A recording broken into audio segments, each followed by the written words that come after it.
You're listening now to the Real Estate Lab with Bayut. Hi everyone, my name's Christopher Crawford and welcome to the second episode of the Real Estate Labs with Bayut.com. We have a very special guest on today, Mr. Aron Lomax, the Managing Partner at Treo Homes. Aron, thank you very much for coming in. Thank you very much for having me, always a pleasure. Fantastic. And good to see you, how's things? Yeah, can't complain. Market is very good right now. Come off the back of obviously the awards recently. Everybody in the market's got some good positivity around it. So overall, very happy. Good, and congratulations. I believe one of your agents, Andre, walked away with the top prize. He did indeed. We didn't quite pick up as much silverware as you would have liked, but hey, there's always next year. But no, Andre from our side won best broker in his category. Super impressed with that. He's a special talent. He picked up a few awards over the years, but never quite got the top one. So this was a special night for him, and it's always nice to recognise the brokers within the company as well as the company as a whole. Of course. So yeah. One thing I would say, he's always sort of in the running, in contention for picking up trophies. What would you say makes him different from your standard broker? I feel like a lot of people ask this question, especially when we're interviewing for new brokers and stuff, like what is it that makes the top performers, right? And I don't think there's one or two sort of specific personality traits that do it. We've got a couple of top performers, right? And some of them have just an absolute die-hard work ethic. Like they outwork everyone, but they don't focus on the nuances of the market. Andre sort of pulls it all kind of together a little bit. He's an extremely hard worker, but he knows his community and his sellers in and out. Little things like it was someone's daughter's birthday, right? He remembers that and he goes out of his way to go bring them flowers, right? And there's no benefit for business for him for that directly now. But in 2-3 years time, when they do look to sell again, who are they going to use? So he's like I would argue, like the benchmark of where we would like most brokers to sort of get to, with the customer experience, customer service. So obviously we're here to talk about the market in general, but I really want to sort of focus and drill into the rental side of it. But before we get into that, just what's your outlook on the market going forward for the rest of 2023? Where do you see it going? I mean, we're extremely bullish on it, to be honest. The market has been, everything post-pandemic has just been exceptional, to be honest, but especially the last sort of 6 to 9 months, it has been really strong. Whilst the rest of the world seems to be struggling slightly, Dubai is absolutely thriving on all metrics that you look at, really. So from our perspective, us as a business, we're investing heavily. You're going to see a lot of really cool things coming from us this year, and that's on the back of how we feel the market is going to perform. We wouldn't be doing that, we wouldn't be committing to that if we didn't feel that the market was going to be performing extremely strong this year. But apart from a little bit of an undersupply issue, which we'll get to later, I'm very positive on the outlook for 2023 and beyond for that matter. Are we going to get a big exclusive here of what you're planning on doing this year? No, not yet, but soon. Okay, so Aron, I really want to sort of drill into the rental side of things. I want to understand what type of advice you would give as an owner of a real estate agency to, let's say, first of all, the person who is firstly moving to the market. First of all, I think, unfortunately, with the rental prices increasing as they have, there's a lot of misinformation around, and I feel like it's part of my responsibility to educate our staff on really what's going on so they can then transfer it on to the tenants, prospective buyers, etc. But in the market, I keep seeing, especially on Facebook and this sort of stuff, there's so much misinformation around rentals and everything that's going on with it at the minute. So my advice to people moving into the market is different to people that would already be here, because people that have already been here are just so focused on the fact that prices have gone up. Listen, that's a thing of the past. The buy's moved on. We're not going to see those COVID discounts and COVID prices that we saw anymore. But new people entering into the market, I feel like they need to be a little bit more open on their options as to where they would be looking.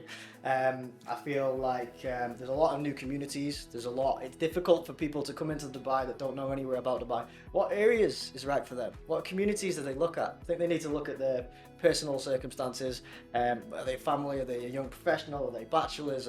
What stage are they at? And even nowadays, potentially some retirees are coming here. So there's a lot of different demographics that are moving there at the minute. But I feel like if people are they want some advice to come into, one strong advice I would give at the minute is check the traffic, okay, at different times of day. This sounds Yeah. like a very basic thing to Yeah. do, but if you go on a viewing with an agent and you only do that viewing on that property in that community on the weekend or at 10 a.m. or 3 p.m. or whatever, it's a very different story than doing it at 9 a.m. So we have had clients give us feedback where traffic's insane, they've not run the routes. And unfortunately, at the minute, traffic is a big problem in Dubai. Look, 100% agree with you there. I think me being here for I think, was it 12 or 13 years now, I just recently bought a place to move into, and one of the main factors was the traffic. So I was looking in Dubai Marina. Dubai Marina can be a nightmare in certain areas. However, I decided to purchase this property just because it was right at the edge. It was in and out traffic.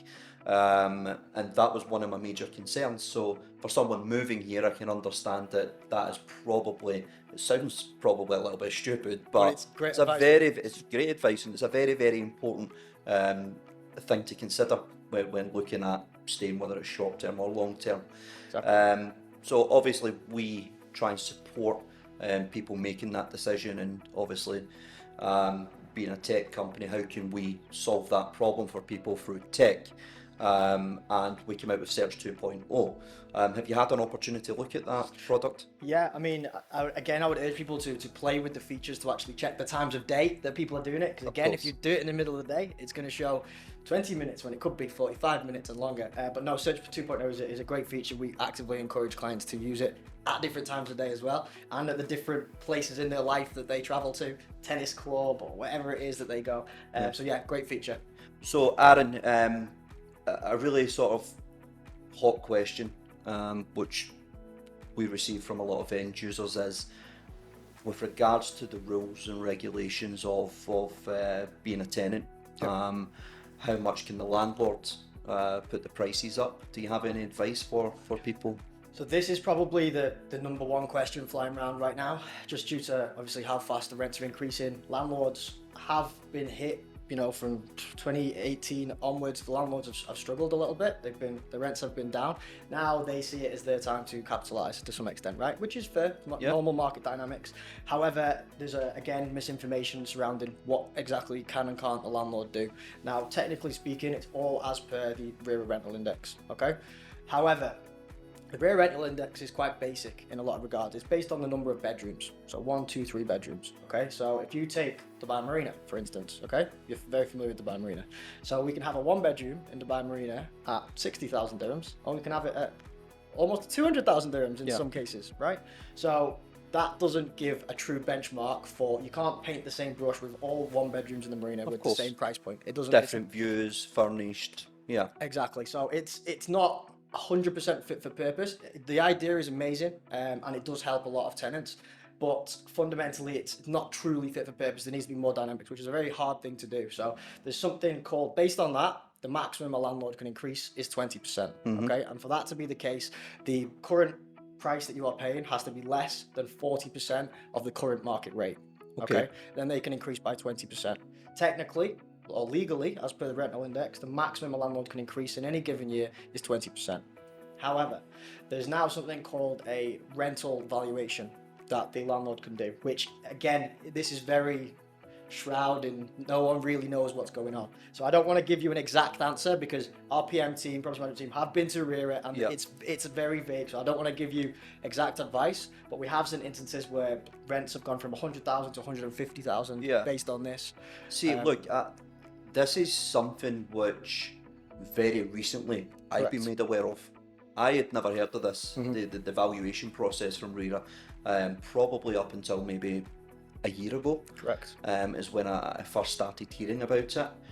Is there a lot of grey areas within there, or? There is. So the actual purpose of it, it's been around for a long time. It costs about 2,000 dirhams for the landlords to do. It's been around for a while. The actual purpose of it was for a vacant property. Okay, so if the landlord wanted to sell the property to an investor, for instance, the landlord could instruct, or the seller could instruct, a rental valuation, and that could then be given to the buyer as, okay, it would be worth X. That was the original purpose of it. And now it's kind of being changed what the purpose of it is for. And as I say, some people are getting drastic increases off the back of it. So I don't want to say exactly what it is, the black and white, but if the landlord gets a rental valuation of 125, for instance, and they were paying 100, they could increase it that full way. So this is, again, a grey area. I think we would all like a little bit more clarity surrounding it.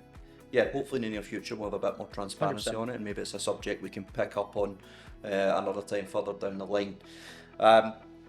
More questions with regards to rentals. Over the last, I would say, year or so, I've seen a lot of increase in terms of high-end transactions in the rental market, in terms of super luxury being rental. Would you say that that's a big market going forward? Why would someone want to rent if they have $1 million opposing to for a year, opposing to putting that into an actual property? The short answer for that is that this isn't their only location that they live. This isn't their only property that they live. So they don't necessarily want to go and buy $500 million properties all over the world. They may be only in Dubai for 2 or 3 months of the year. Yep. But these are extremely wealthy individuals we're talking about. We've seen a lot of headline figures of crazy rents going up, which is great because it shows just how strong the super prime market is. Yeah. But it's another indicator of just how undersupplied that segment of the market is. Now, there's a lot of construction and great things going on at the super prime segment right now, but that won't enter the market for a few years. So that's why we've seen such crazy top end rentals happening on the Palm, Jumeirah Bay, lots of crazy prices. But I think the fundamental reason for that is just the severe undersupply of properties at that price point. We didn't have any launches or any new construction for a good 3 or 4 years in that segment, and that leads to where we are today. There's just not many of them in the market. Yeah. So that's fundamentally the reason why that segment is so strong. Okay, now I know you're not quite at the super luxury stage in your career yet, but you're not too far away from it. If you were in that position where you were looking to rent for a year a super luxury property, where would you be looking? I am a big Jumeirah Golf Estates man, as you know. Okay. We both play golf there a lot, so that would be by far and away I'd have the biggest, the best 18th green, boom. That would be my dream. But no, you've got places like Jumeirah Bay Island, Emirates Hills, the Palm. All of these places are very, very hot. Especially nowadays, you've got people building just one-off pieces of art in some cases, especially in Emirates Hills and on the signature villas and the tip villas on the Palm. Some of the things that are going on are just beautiful. They're incredible. Okay, let's talk about value for money. Where do you see value for money at the moment? It's getting harder to find at this moment in time. Previously the easy answer for this would be let's stretch out of Dubai a little bit. Let's go for the smaller townhouses. The value is not there as it once was. So sort of changed tack slightly on the answer for this, and it's when people considering communities and areas, okay, they either consider the JLT, Marina, they've got these things in the head of these big areas, where I think there's better areas for small families looking for apartments, and that would be within the villa communities. So Mudon, Town Square, they all have a lot of apartments, but they're within a very family-friendly villa community. All right, so although they're not necessarily in JLT and the Marina, people aren't searching in these communities for apartments as much as I think that they should. Three bedroom apartments ranging from, let's say, 90,000 to 100,000, in that sort of region. There's value there, in my opinion, because you've still got all of the facilities of the community. You've still got all the facilities of the apartment as well. So you get your pool, your gym, etc. So you're getting the best of the villa communities, and you're also getting the best of the apartment communities at a much discounted rate than being somewhere sort of that everybody's familiar with and everybody searches. So my sort of advice for value would be look in these villa communities for apartments. Next question, Aaron, just touching on what property seekers should be mindful of before committing to any property. What advice would you give on that? I think the same thing goes back to before, and the people that have just moved here, they're not sure of the process here. It's different in everyone's home country versus what it is here. There's just a few things that they should check, should consider. Typical things like the deposit, make sure it's 5%, or if it's furnished, potentially up to 10%. Agency commissions, 5%, minimum 5,000 in some cases in the apartments. Also some things within the contract itself. Sometimes landlords like to slip things in there, or agents in some cases like to slip things in there that aren't necessarily in line with what they should be. One thing to look out for, which is really good advice, it's called the minor major maintenance clause. What that essentially means is who pays for what if something breaks. Okay, so the minor maintenance, door handles, these little things are on the tenant to fix. And major maintenance could be anything, MEP, Water AC. heaters. Correct, but there has to be a contractual value on who pays for what. Okay, now typically this can be between sort of 500 and 1,000 dirhams, depending on the property. Now, obviously, the bigger the property, the more expensive the property, it does change slightly, but within reason, it's between 500 and 1,000 dirhams. Everything below that, tenant pays for. Everything above that, landlord pays for. Now, I have seen from friends who've reached out to me for advice and say something's broke. As they send me your contract, send me the contract. There's 5,000 dirhams in there. I'm like, if your AC goes, you're paying for it. If your water heater goes, you're paying for it because you didn't check the contract. Yeah. So it's one of those things that's probably the biggest niggler that landlords will just throw in there, and tenants don't know. So I think it's on the responsibility of the agents to make sure that's in there. Yeah. Also, the tenants themselves to check these things. Would that typically be a request from a landlord to put those clauses in a contract, or would you get some agencies who try and say, list your property with me, we'll put this in the contract, so any outgoings, if we rent it, it'll be a lot cheaper? I mean, I'm sure there is some of that goes on, to be honest, but to be honest, it's more, once you get to the stage, if you agreed a price, you've agreed it, the landlord sometimes already has their own addendum. Okay, so companies wide will always have their own addendum. Typically, it's based on the rear of contract. So typically speaking, most agents will have a good contract, but the landlords will approach the companies and say, okay, you've got to use my addendum. And as soon as the landlords say that, we know there's going to be a few things in there that need to be checked. Now, Okay. not every company in the industry will highlight these facts to the tenant. Let's put it that way. So I think it is on us as a company to act ethically in that regard, and protect both tenant and landlord's interest, and that's one of the main key points in there. Other things that they might sneak in there may be something like if the landlord doesn't want to renew the property, they don't have to at the end of the contract. That's a violation of RERA law, so they couldn't do that anyway. But just get someone to verify the contract for you. And rental prices overall for 2023, you see them going up? I see them going up. I see them going up, yeah. So if you look at so you've got to predict the supply, you've also got to look at what was launched, right? So we only launched, or Dubai only launched, about 50,000 properties in the 3-year period from 2019 to 2021. Mm-hmm. We need about 35,000 new homes a year, all right? That's a 50,000 shortfall in properties. If they were launched in 2019 to 21, we look at a 2 to 4 year lag in them entering into the market. That's right now. So not only have we got all-time record population growth, we've got the lowest record of supply coming into the market from that 3-year period. Yeah. So we are in a double-edged sword. We've got crazy population growth, 2.5-3% a year, and we've got a lag. We've not got enough supply coming in. So we've got the polar opposite of what happened in the last cycle. So there is no way I can see rents decreasing anytime soon. So would you typically expect people who are possibly renting in Palm Jumeirah, Dubai Marina, maybe downtown, start moving a little bit further out into your JVCs, your Arjans, your sports cities? Would you see more demand coming for those locations? I think yes. I mean, there's just demand for property all over. There's just such an undersupply of property at the minute.